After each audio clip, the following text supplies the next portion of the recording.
coup, je vous prends avec moi, je fais à manger en même temps. Ouais, parce qu'à chaque fois, je mange les restes. Je vous jure qu'à chaque fois, j'ai pas le temps de me faire à manger. Genre, par exemple, quand Julien, il se fait tout le temps des pâtes au pesto, des machins, il en reste 4 dans l'assiette, je pique les quatre pâtes. Il reste un bout de nuggets dans l'assiette de mon fils, je pique. C'est bon, faut que je me fasse des vrais repas le midi. Qu'est-ce que je voulais vous dire? Ouais, moi aussi, je suis très contente. Julien et Bubu se rapprochent. Vraiment, vraiment beaucoup pour le coup. Il y a carrément des Bubu de son père et limite pas moi. Ils sont hyper complices, vraiment c'est chouette. Ça s'est fait naturellement, c'était juste une petite phase où elle était très maman, c'est tout. Et puis c'était pas, ça faisait de la peine, mais bon, au final c'était pas grave parce que la tendance est en train de s'inverser. Donc, je suis très contente, je suis très très contente. Je viens de me brûler le doigt de pied. C'est cool, c'est chouette. Putain, j'en ai foutu partout. Du coup, je suis en train de lire tous vos commentaires là par rapport au sujet hier. Est-ce que vous pardonnez, est-ce que vous pardonnez pas les tromperies, tout ça. Effectivement, maintenant marié avec des enfants après bientôt 8 ans de relation, ça aurait été beaucoup beaucoup plus difficile à pardonner que quand ça faisait 6 mois et que il était un peu foufou quoi. Vous voyez ce que je veux dire? C'est différent. Il y a plusieurs le nombre de temps que tu es avec la personne, selon ce que tu as construit avec la personne, selon ce qu'il a fait. Est-ce que c'est une tromperie, juste message? À partir de quand c'est une tromperie? C'est ça en fait aussi ce qu'il faut se dire. C'est que vous les filles, pour vous, le mot tromper, c'est à partir de quand? C'est à partir du moment où il y a un échange? C'est à partir du moment où il y a un bisou? C'est à partir du moment où il y a plus. Pour toute personne, la tromperie est différente en fait. C'est gentil, merci Dodo. Ouais, je pense qu'il se rend compte, Julien, de plus en plus en tout cas, doucement mais sûrement, de la chance qu'il a de m'avoir. Parce que, voilà, moi je me rends compte par contre, de mon côté, de la chance que j'ai d'avoir eu, du papa formidable que c'est pour les enfants. J'aurais pas pu espérer mieux. C'est-à-dire que même dans mes rêves, plus tard, quand j'imaginais les futurs enfants, je n'imaginais pas quelqu'un d'aussi complice avec mes enfants, d'aussi aimant, d'aussi présent, patient. Donc, voilà, on a tous les deux de la chance, je pense, d'être l'un avec l'autre. Ouais, ça, c'est vraiment le conseil que je donnerais à n'importe quelle fille qui me dirait comment est-ce que je peux récupérer mon chéri? J'ai perdu mon chéri, ça c'est terminé, je veux le récupérer. C'est malheureux, voilà. L'amour n'est pas un jeu, mais malheureusement, fuis-moi je te suis-moi je te fuis. Voilà, c'est comme ça, depuis la nuit des temps. Et ça marche, ça marche. C'est-à-dire que malheureuse, mais ça, à l'inverse aussi, hein. Si un mec, par exemple, une fille quitte un mec, ok? Le mec, il est là, il pleure, je t'en supplie, reviens, je t'en supplie, ça va vraiment pas, je t'aime trop, ah, il est pas bien, il est pas bien. La fille, elle va pas forcément avoir envie, ça va un peu l'oppresser, Alors que si le mec, au bout d'un moment, il va mieux, il a calculé, et ouais, il répond plus, il vit sa vie, bah malheureusement, c'est à ce moment-là que la fille va revenir. Et ça marche dans les deux sens, hein. Sauf que des fois, c'est trop tard. Et ouais les gars. Et ouais les meufs, des fois c'est trop tard. Julien il a eu de la chance à chaque fois, il m'a récupéré les 2 fois. Il le sait très bien, parce qu'il y a des choses quand même que je vais garder privées, à 24 heures près. À 24 heures près il me perdait.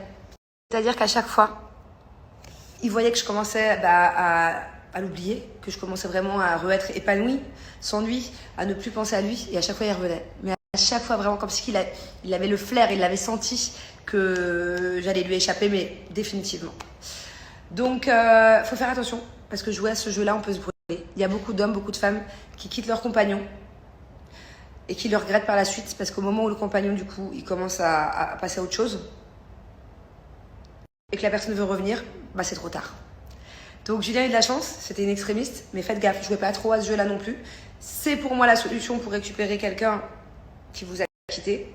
Mais faites gaffe, si vous quittez trop facilement quelqu'un et que vous pensez que la personne en face est acquise, sauf que la personne commence à redevenir épanouie sans vous, à vous oublier, perdez pas de temps pour la récupérer. Jouez pas longtemps parce que vous avez une chance sur 2 que la personne elle vous zappe définitivement et qu'après c'est la personne qui a quitté qui se retrouve malheureux. Et ouais. Vous savez, je vais pas faire de généralité, donc je vais pas dire à 100%. Parce que des fois, les rôles hommes-femmes sont inversés. Mais on va dire à 80%, ok? Ma façon de voir les choses. Quand un couple se sépare, à 80% du temps, ok? La fille, il lui faut grave du temps. Elle est pas bien, elle va pas aller retrouver un mec tout de suite, elle va pas aller retrouver l'amour tout de suite, elle va vraiment être mal, elle va pleurer, elle va être en dépression pendant plusieurs semaines, plusieurs jours, plusieurs semaines.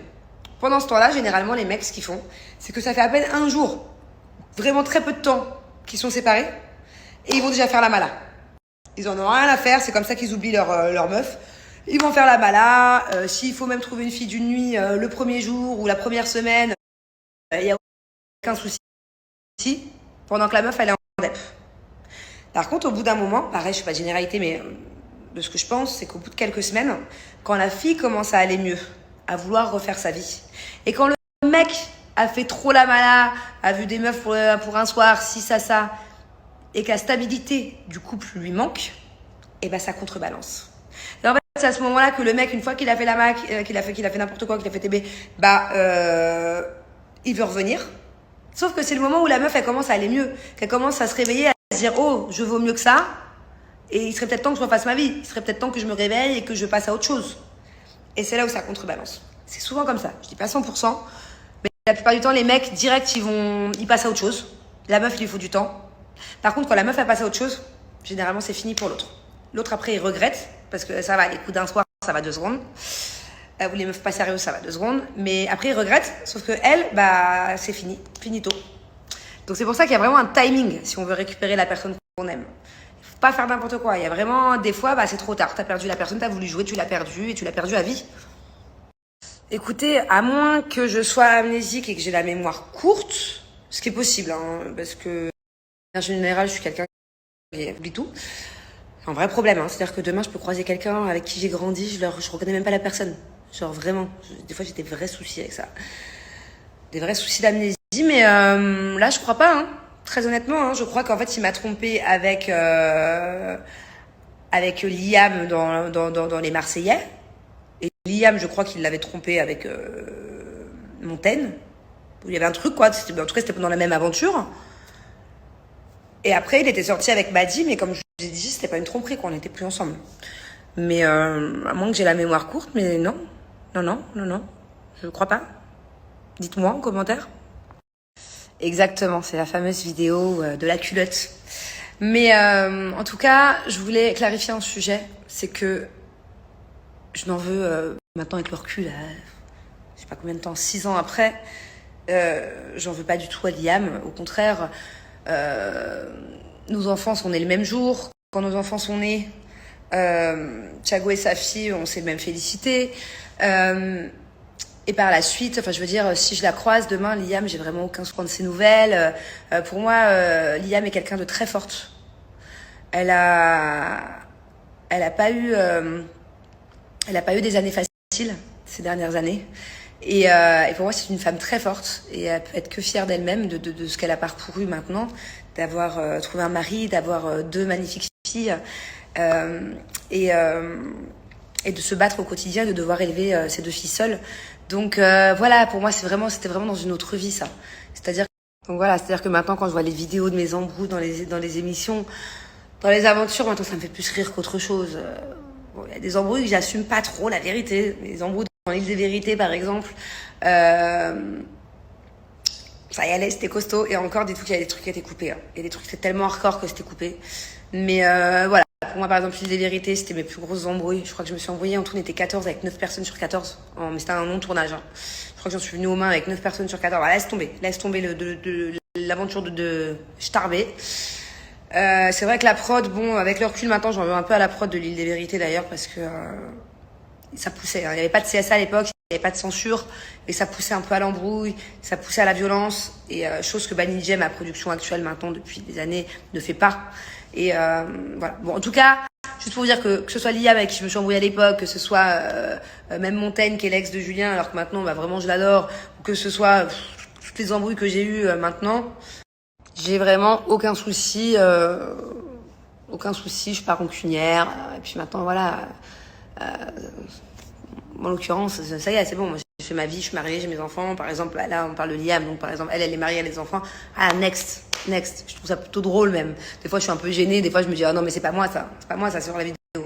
Par exemple, quand je m'embrouille avec Jessica, vous savez, qu'on fait boobs contre boobs. Cette vidéo, je la trouve mais totalement hilarante, genre irréelle. Mais voilà.